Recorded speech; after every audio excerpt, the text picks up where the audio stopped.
Unë mendoj që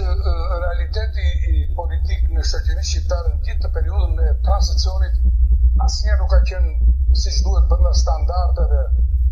të një shoqërie demokratike. Në një farë mënyrë ne kemi kaluar nga një shoqëri, të themi totalitare, një shoqëri që ishte e kaluar, një shoqëri e cila në të cilën shoqëria ishte gjithçka dhe individi ishte asgjë, një shoqëri ku ideologjia ishte instrumenti që në një farë mënyrë instrumentalizonte sjelljen dhe veprimet për shtatin e adoptimit, nga një shoqëri që ku njeriu mendonte ndryshe nga ç'fliste dhe fliste ndryshe nga ç'mendonte, në një shoqëri kur ishin të gjithë të varfër me një lloj barazie në varfëri, kaluam në një shoqëri tjetër, një shoqëri demokratike në liri. Gjëja kryesore për mendimin tim është që kjo liri në shoqërinë tonë, themi post-komuniste, post-totalitare dhe demokratike nuk u kuptua siç duhet. Dhe kam përshtypjen që në një farë mënyrë, nëse në shoqërinë e pashme politika ishte gjithçka, dhe njerëzit ishin të varur nga politika, pra njerëzit ishin një lloj instrumenti, një lloj burme në mekanizmin e madh të politikës totalitare, sot ne kaluam në një shoqëri të re ku politika ka një rol të caktuar. Unë gjykoj që në këto 3 dekada e gjysmë nuk mund të jemi një lizet më që s'ka ndodhur gjëra të rëndësishme, sepse natyrisht kalimi i ndryshimit sistemit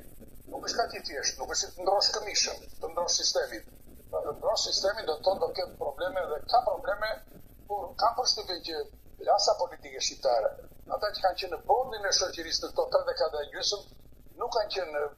të themi përfaqësues eminent të vërtetë për të udhëhequr, për të transformuar të shoqëri nga një shoqëri totalitare në një shoqëri demokratike. Her pasere, lagët e kësaj shoqërie janë të lidhura në një farë mënyrë edhe me cilësinë e politikës, me cilësinë e politikanëve të këtij vendi. Në mënyrë të padiskutueshme, politika shqiptare ka vojtur nga disa